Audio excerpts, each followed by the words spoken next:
뉴캐슬 바이아웃 지불, 뉴캐슬 손흥민 김민재 동시 영입, 2,500억 빅딜. 손흥민 김민재 듀오.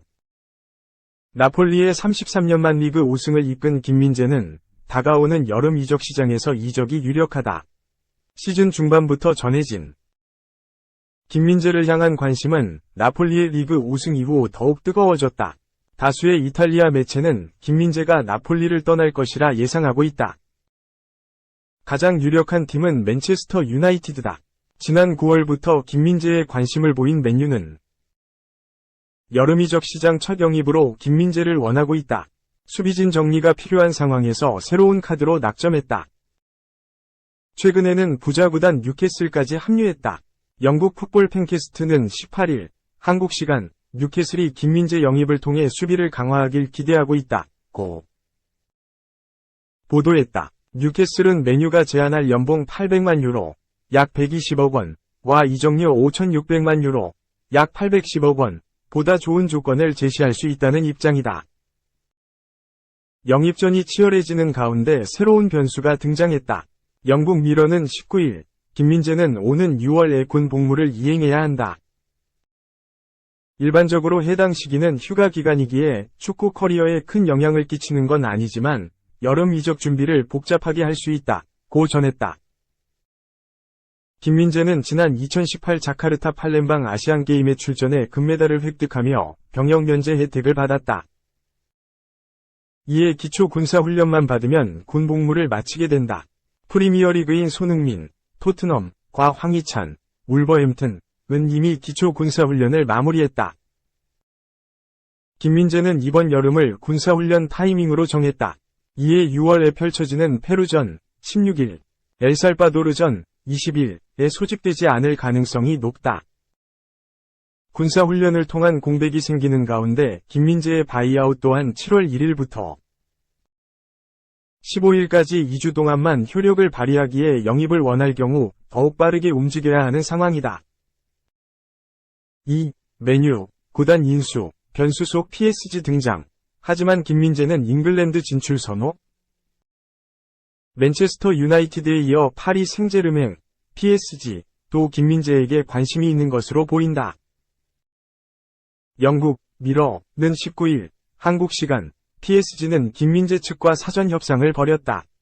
이번 주 초 맨유가 김민재를 영입하기 위한 회담을 진행했다는 소문이 있는 가운데 PSG의 루이스 캄포스 단장 역시 선수 측 대표자들과 만났다. 하지만 김민재가 선호하는 곳은 잉글리시 프리미어리그, EPL다고 보도했다. 하지만 이 매체는 맨유는 에릭 텐 하흐 감독을 지원하기 위해 올여름 이적 시장에 뛰어들어야 한다. 그러나 구단 인수전 때문에 이적 계획은 방해를 받고 있다. 글레이저 가문은 약 6개월 전 구단 관련 전략적인 방안을 모색하고 있다고 밝혔지만 여전히 매각 여부는 확정되지 않았다고 덧붙였다. 김민재는 지난 시즌 페네르바체에서 맹활약을 펼쳤다. 유럽 진출 첫 시즌이었음에도 적응은 거의 필요하지 않았다. 김민재가 뛰어난 경기력을 보여주자 자연스럽게 많은 팀들이 관심을 드러냈다. 결국 김민재는 페네르바체 입단 1년 만에 나폴리의 러브콜을 받고 팀을 옮기게 됐다. 유럽 무대를 밟은 뒤 2년 차에 빅리그에 입성했다. 나폴리가 소속된 이탈리아 세리에 A는 유럽 5대 리그 중 하나다. 김민재가 유럽 경험이 없고 전임자인 칼리두 쿨리발리는 압도적인 피지컬을 앞세워 오랜 기간 리그 최정상급 수비수라는 평가를 받은 선수였기 때문에 김민재 입단 초기 그를 대체할 수 있을지에 대한 우려가 있었다. 하지만 김민재는 당당히 자신을 증명했다. 빠르게 주전 자리를 꿰찬 김민재는 지금까지 세리에 A 33경기에 출전하고 있다. 그리고 후방에서 든든하게 버텨준 김민재의 활약에 힘입어 나폴리는 1989에서 90 시즌 이후 33년 만에 세리에 A 우승컵을 들어올리는 쾌거를 달성했다. 자연스럽게 김민재의 가치는 폭등했다. 축구 통계 매체 트랜스퍼마크트 기준으로 나폴리 입단 직후 2,500만 유로, 약 359억 원이었던 김민재의 몸값은 현재 5천만 유로, 약 717억 까지 상승했다. 무려 2배가 오른 셈이다. 수년 동안 토트넘에서 존재감을 뽐낸 손흥민이 6천만 유로, 약 861억 원, 다. 큰 차이가 없다. 세리에 A 올해의 팀 후보에도 이름을 올리게 됐다. 수비수 부문에 총 13명의 후보가 선정됐는데 김민재도 한 자리를 차지했다. 김민재는 크리스 스몰링, AS 로마, 글레이송 브레머, 유벤투스, 알레시오 로마뇰리, 라치오, 지오르지오 스칼비니, 아탈란타, 페르슈르스, 토리노, 페데리코 바스치로토, 레체 등과 경합을 펼칠 예정이다. 이적설까지 발생했다. 맨유가 가장 적극적인 팀으로 거론됐다. 현재 맨유는 주전으로 기용되고 있는 리산드로 마르티네스, 라파엘 바란 정도를 제외하면 모두 입지가 탄탄한 편이 아니다. 에릭 텐 하흐 감독은 기대에 못 미치는 선수들을 모두 내보내고 확실한 경쟁자를 데려오겠다는 계획을 세웠다. 뉴캐슬 유나이티드도 관심을 보이고 있다. 뉴캐슬은 2021년 10월 사우디아라비아 국부펀드 PIF를 새 구단주로 맞이했다. 이후 에디 하우 감독을 선임한 뒤 투자를 단행했고 그 효과가 나타나기 시작했다. 현재 잉글리시 프리미어리그 EPL 3위에 올라있고 다음 시즌 유럽축구연맹, 우에파, 챔피언스리그, UCL 진출까지 노리고 있다. 이들 모두 바이아웃을 지불할 능력을 갖췄다. 김민재의 계약 안에는 특별한 방출 허용 조항이 포함되어 있다. 오는 7월 첫 2주 동안 해외 구단 한정으로 유효하다는 조건이 있으며 그 금액은 5천만 유로 안팎으로 알려졌다. 여기에 자본력하면 밀리지 않는 한 팀이 등장했다. 바로 PSG다. PSG는 카타르의 타민 빈 하마드 알사니 구단주와 나세르 알켈라이피 회장이 구단을 인수한 뒤 전세계 최고의 갑부 구단으로 거듭났다. 최근 3년 동안에도 이적 시장에서 3억 유로, 약 4,304억 원을 투자할 정도였다. 다만 김민재는 잉글랜드행을 원하고 있는 것으로 보인다.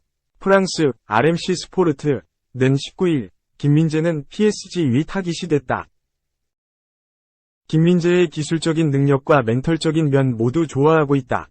이미 캄포스 단장과 김민재 측 사이에 접촉이 있었다. 하지만 선수 본인이 잉글랜드행을 선호하고 있기 때문에 아직 합의된 것은 없다고 보도했다. 3. 승부처엔 버틀러, 8번 시드 마이애미, NBA 동부 결승서 2승. 서울 연합뉴스, 이휘진 기자. 에이스 지미 버틀러가 4쿼터 승부처에서 맹활약한 8번 시드 마이애미 히트가 미국 프로농구 NBA 동부 컨퍼런스 결승에서 먼저 2승을 챙겼다. 마이애미는 20일 한국 시간 미국 매사추세츠주 보스턴의 TD 가든에서 열린 2022-2023 NBA 동부 컨퍼런스 결승 7전 4승제 2차전 원정 경기에서 보스턴 셀틱스를 111에서 105로 물리쳤다. 7위로 정규리그를 마치고 플레이인 토너먼트를 거쳐 8번 시드를 잡은 마이애미는 플레이오프 PO 1회전에서 올 시즌 전체 승률 1위 70.7%, 밀워키 벅스를 4승 1패로 누르는 이변을 썼다. 2회전에서 5위 뉴욕 닉스를 4승 2패로 연파하고 동부 결승 무대를 밟은 마이애미는 올 시즌 2위 팀이자 지난 시즌 챔피언 결정전까지 오른 강호 보스턴을 상대로 원정 1, 2차전을 모두 이기는 기염을 토했다. 이대로 남은 2승까지 모두 따내면 마이애미는 준우승한 2019에서 2020 시즌 이후 3시즌 만에 챔프전으로 올라선다. 마이애미의 마지막 우승은 르브론 제임스가 활약했던 2012-2013 시즌으로 10년 전이다. 경기 종료 6분 37초 전 그랜트 윌리엄스에게 3점을 허용한 마이애미는 87에서 96으로 뒤지며 패색이 짙어지는 듯했다. 그러나 이후 보스턴이 9점에 그치는 동안 24점을 폭발하며 승부를 뒤집었다. 승부처의 집중력을 발휘하며 역전극을 이끈 주역은 단연 버틀러였다. 1대1 공격을 자처한 버틀러가 중거리슛 2방과 자유투 득점을 합쳐 연속 5점을 올리면서 마이애미는 종료 5분 44초 전 92에서 96으로 따라붙었다. 이 과정에서 보스턴의 그랜트 윌리엄스와 이마를 부딪히며 언쟁을 벌인 버틀러는 종료 2분 58초 전부터 다시 중거리 슛 2방을 성공하며 기어코 102에서 100으로 역전을 이끌었다. 도합 27점을 올린 버틀러는 리바운드 8개와 어시스트 6개를 보탰고 스틸 3개, 블록슛 2개를 더하며 수비에서도 맹활약했다. 간판 센터 뱀 아데바요도 22점을 올린 데다 리바운드 17개를 잡아내며 골밑을 단속했다. 아데바요를 앞세운 마이애미가 총 54개의 리바운드를 따내는 동안 보스턴은 42개에 그치며 높이의 열세를 드러냈다. 보스턴의 에이스 제이슨 테이텀이 자유투 11개를 성공하는 등 34점 13리바운드로 분전했지만 실책 5개를 저지른 게 뼈아팠다. 이 실책 가운데는 종료 1분 38초 전 버틀러 앞에서 무리한 돌파를 시도하던 중 선언된 공격자 반칙이 있었다. 100에서 103으로 끌려가던 보스턴은 이 공격에 실패하면서 막판 승부를 뒤집을 동력을 잃었다. 4.10년 동행해온 토트넘, 선골, 새 시즌 주장단 합류 예정. 강동훈 기자 토트넘 호스퍼, 잉글랜드, 미드필더 올리버 스킵, 22, 이 다음 시즌부터 주장단에 합류할 예정이다. 이미 위고 요리스, 36와 해리 케인, 29, 에릭 다이어, 29 등과 함께 다니엘 레비, 60 잉글랜드, 주도하에 열린 주장단 회의에 참석한 것으로 알려졌다. 매체 데일리 메일은 19일 한국 시간 스킵이 토트넘 주장단으로 승격할 예정이라며 그는 최근 몇 주 동안 요리스와 케인, 다이어와 함께 주장단 회의에 참석했다. 이 자리에서 레비 회장을 비롯한 경영진과 일련의 논의를 나눴다. 고 소식을 전했다. 보도에 따르면 스킵은 올여름 주장 요리스가 계약이 만료되면서 토트넘과 이별할 예정인 가운데 새 시즌 주장단에 합류할 전망이다. 유소년 시절부터 10년 넘게 동행해온 데다 최근 활약상과 향후 핵심으로 성장할 가능성 등을 고려해 차기 부주장으로 낙점됐다. 스킵은 지난 2013년부터 토트넘 아카데미에서 성장한 선골 미드필더다. 2018년 프로 데뷔한 해 선발과 교체를 오가며 활약했다. 이후 그는 2020에서 2021 시즌 노리치 시티, 잉글랜드로 임대돼 다양한 경험을 쌓았고 지난 시즌부터 본격적으로 주전으로 도약했다. 주로 중원에서 굳은 일을 도맡은 스킵은 공수 밸런스를 유지하면서 동시에 수비 라인을 보호하는 데 앞장섰다. 빼어난 활약상과 빠른 성장세를 보여주자 그는 지난해 4월 2027년까지 계약을 연장했다. 2020년 4월 재계약을 체결한 이후 토트넘에서의 두 번째 재계약이었다. 스킵은 지난 2020년 조제 모리뉴, 60 포르투갈 전 감독으로부터 향후 잉글랜드 프리미어리그 EPL을 대표하는 미드필더로 성장할 재능이다. 또 미래의 토트넘을 이끌어갈 주장이 될 수 있는 선수라고 극찬을 받았던 바 있다. 그리고 그 말은 현실이 되어가고 있다. 이미 스킵은 EPL을 대표할 미드필더 반열에 오를 만큼 많은 성장을 이뤄냈다. 아울러 보도대로 그가 주장단에 합류한다면 다음 시즌 케인과 다이어가 출전하지 않을 때 주장 완장을 차고 그라운드를 누비는 모습을 볼 수 있을 전망이다.